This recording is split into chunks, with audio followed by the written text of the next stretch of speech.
पारू बेटा, मैंने सब्जी बना दी है, बस तू रोटी बना लेना, ये बर्तन हो जाएं तो। ठीक है माँ। अब आप ऐसा करो, दीदी को जगा दो, उन्हें कॉलेज जाने के लिए देर हो जाएगी वरना। क्या ये महारानी अब तक सो रही है? हे भगवान, क्या होगा इस लड़की का। मोना, ओ मोना, उठती है या पानी की बाल्टी उड़े लूं तेरे ऊपर? ओफो माँ, उठ तो रही हूँ, क्यों हल्ला मचा रही हो? क्योंकि बिना हल्ला मचाए तेरी नींद टूटती कहाँ है। चल उठ जल्दी से और जाकर रोटियां बना दे। रोटियां? मैं क्यों बनाऊं? पारू कहाँ गई? वो बर्तन धो रही है। और तू क्यों नहीं बना सकती रोटियां? अरे कुछ तो शर्म कर लड़की, वो तेरी छोटी बहन है, फिर भी तुझसे कहीं ज्यादा काम करती है, क्योंकि वो सिर्फ यही कर सकती है और सारी जिंदगी यही करती रहेगी। घर के कामों के अलावा उसे और आता ही क्या है? माँ, साफ सीधी सी बात है, मुझे ये घर के फालतू कामों में कोई इंटरेस्ट नहीं है। अब मुझे कॉलेज के लिए देर हो रही है, पारू को बोलो मेरा नाश्ता पैक कर देगी। अरे लेकिन ऐसे कैसे? तू रुक जरा। मोनिका अपनी माँ को अनसुना कर वहां से चली गई। कहने को तो मोनिका उम्र में पारुल से बड़ी थी, लेकिन आदतों के मामले में पारुल में समझदारी कहीं ज्यादा थी। इसके साथ ही वो बहुत सीधी सादी थी। दूसरी तरफ मोनिका शुरू से ही मस्त मौला थी। घूमना फिरना और मॉडर्न लाइफस्टाइल जीना उसकी पहली पसंद थी। यही वजह थी कि पारुल उसे फूटी आंख नहीं सुहाती थी। अरे ये क्या पहन रखा है तूने? ऐसे कॉलेज जाएगी, वो भी मेरे साथ? क्यों दीदी, इसमें क्या बुराई है? इतना अच्छा सूट तो है, बल्कि आप अपने कपड़े बदल लो तो ज्यादा बेहतर है। माँ ने देख लिया तो बहुत गुस्सा करेंगी। चुप रह तू, तुझे क्या पता आजकल के फैशन का। तू ऐसा कर, अकेली कॉलेज चली जा, मैं अपनी दोस्तों के साथ जाऊंगी। मोनिका के ऐसे बर्ताव से पारुल को बहुत दुख होता था, लेकिन फिर भी वो उससे कुछ नहीं कहती थी। दरअसल दोनों बहनों ने अपने पिता को बचपन में ही खो दिया था।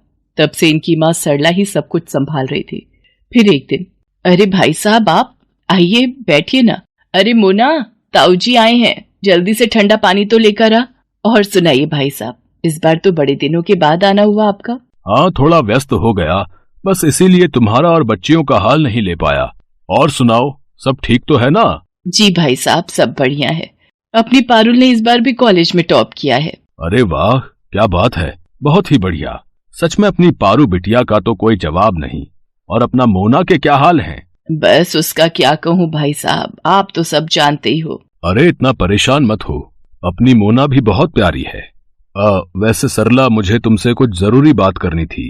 वो मेरे मुंबई वाले दोस्त है ना, रामनाथ जी। वही ना, जो अपनी सोनी की शादी में मिले थे, जिनका बेटा डॉक्टर है। वो क्या नाम था उसका?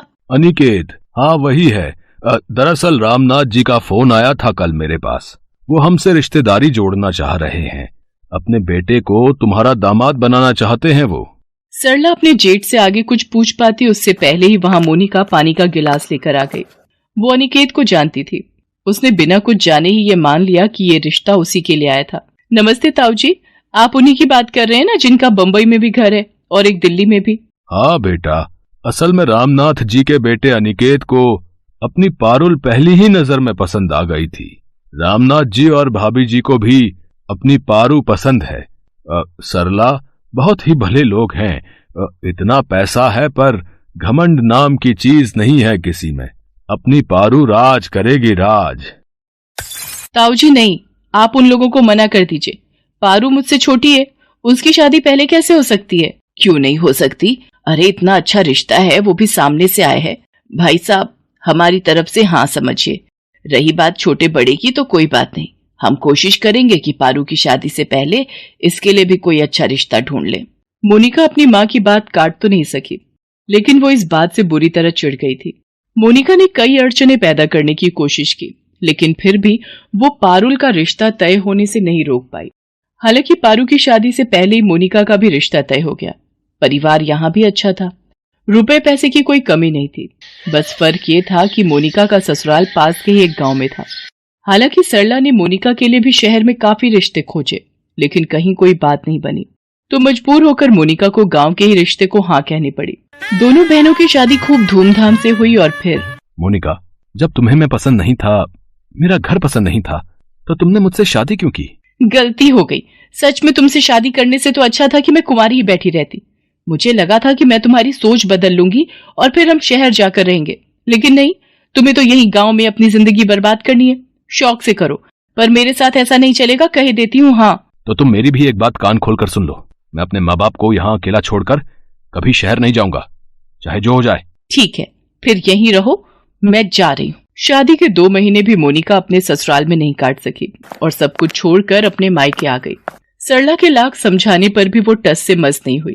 फिर एक दिन, माँ एक खुशखबरी है, आप नानी बनने वाली हैं। सच? अरे वाह, बधाई हो बेटा, मैं बहुत खुश हूँ। सच में? दामाद जी से मेरी बात करा जरा। माँ वो मम्मी पापा को दिल्ली छोड़ने गए हैं, वहां कुछ जरूरी काम है तो मम्मी पापा कुछ महीने वहीं रहेंगे। अच्छा, तो तू ऐसी हालत में अकेली रहेगी क्या? नहीं माँ, ये परसों तक वापस आ जाएंगे। नहीं बेटा, दामाद जी तो वैसे भी सारा दिन अपने काम में रहेंगे। अगर किसी को बुरा ना लगे तो क्या मोना को भेज दूं तेरे पास? यहाँ तो सारा दिन बस फोन में ही लगी रहती है, मेरी एक नहीं सुनती। तेरे पास रहेगी तो कुछ अच्छा सीखेगी और तेरा ख्याल भी रख लेगी। ठीक है माँ, आप दीदी को भेज दो, कोई दिक्कत नहीं है। मोनिका पारुल के पास खुशी खुशी आ गई, क्योंकि असल में उसे तो यही चाहिए था। हालांकि वहां जाकर वो पारुल का ध्यान रखने की बजाय अपनी ही दुनिया में मगन थी। अनिकेत जी, ऐसा कीजिए, आज आप क्लिनिक मत जाइए, मुझे इतने दिन हो गए यहाँ आए हुए, मुझे मुंबई तो घुमा दीजिए कम से कम। दीदी हम चलेंगे, पर इस वीक रुक जाइए, बस एक बार पारुल की टेस्ट रिपोर्ट्स आ जाएं, फिर तीनों चलेंगे। ये कैसे जाएगी? नहीं नहीं, ये जाएगी तो हमें हर वक्त इसी का ख्याल रखना पड़ेगा, फिर हम क्या खाक घूमेंगे? इसे घर पर ही रहने दीजिए, बस हम दोनों चलते हैं। अनिकेत मोनिका से बिना कुछ कहे ही वहां से उठकर चला गया।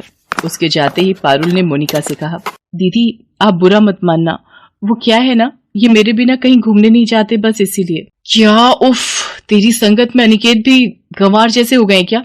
चलो कोई बात नहीं, मैं अकेले घूम कर आ जाती हूँ। मोनिका हर चीज में मनमानी ही करती थी, उसे हर चीज में पारुल से बराबरी करनी थी, फिर चाहे उसके लिए कुछ भी करना पड़े।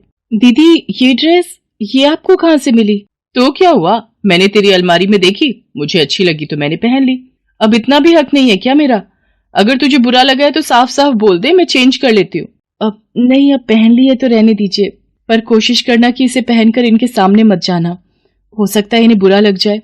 अगर ऐसा है तो मैं चेंज ही कर लेती हूँ, वैसे भी ये मुझे थोड़ी टाइट हो रही है। अब तू ऐसा कर, अनिकेत जी को बोलकर मेरे लिए बिल्कुल ऐसी ड्रेस मंगवा दे, बस 1 नंबर बड़ी होनी चाहिए। मोनिका धीरे धीरे पारुल के घर को अपना ही घर समझने लगी और बड़े ही आराम से हर चीज पर अपना हक भी जताने लगी। लेकिन इतना सब करके भी वो ना पारुल की बराबरी कर पा रही थी और ना ही खुश रह पा रही थी। पारू देखो, मैं तुम्हारे लिए क्या लाया हूँ। वाह, ये तो डायमंड है ना, पर इसकी क्या जरूरत थी, मेरे पास तो पहले से इतनी ज्वेलरी है। जरूरत हो या ना हो, मुझे तुम्हारे लिए गिफ्ट्स लाना अच्छा लगता है, ये तो जानती हो ना। और वैसे भी बहुत जल्द तुम मुझे जिंदगी का सबसे अनमोल गिफ्ट देने वाली हो, जिसके सामने ये डायमंड रिंग तो कुछ भी नहीं है। पारुल अनिकेत के गले लग जाती है और पास ही खड़ी मोनिका ये सब देखकर बुरी तरह जल भुन जाती है। उसी वक्त उसने तय कर लिया कि अब उसे क्या करना है। मोनिका ने पारुल की काफी ज्वेलरी चुरा ली और उसे लेकर चुपचाप घर से बाहर जाने लगी। लेकिन तभी अचानक उसका पैर दरवाजे की चौखट से टकरा गया और वो बहुत जोर से गिर पड़ी। उसके चिल्लाने की आवाज सुनकर पारुल और अनिकेत दोनों की नींद टूट गई और वो फौरन बाहर पहुंचे। मोनिका जमीन पर गिरी दर्द से कराह रही थी। उसका ध्यान ही नहीं रहा कि गिरने की वजह से सारी ज्वेलरी जमीन पर फैली पड़ी थी। दीदी ये क्या हो गया, चलो उठो, चलो मेरे साथ।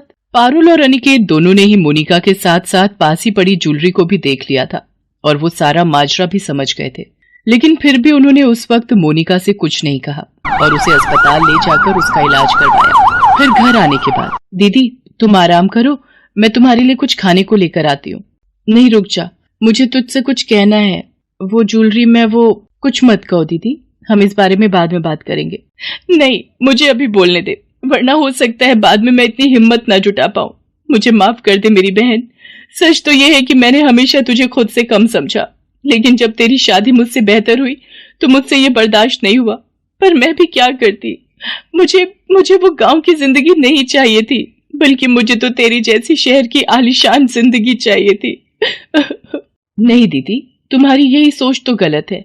गांव हो या शहर, परिवार हर जगह अपना होता है, बस जरूरत है तो उसे सच्चे दिल से अपनाने की। और रही बात रहन सहन की, तो उसे भी हम अपनी मेहनत और वक्त के साथ कभी भी बदल सकते हैं, बस हमारी सोच और नियत साफ होनी चाहिए। मोनिका को पारुल की बात समझ आ गई थी।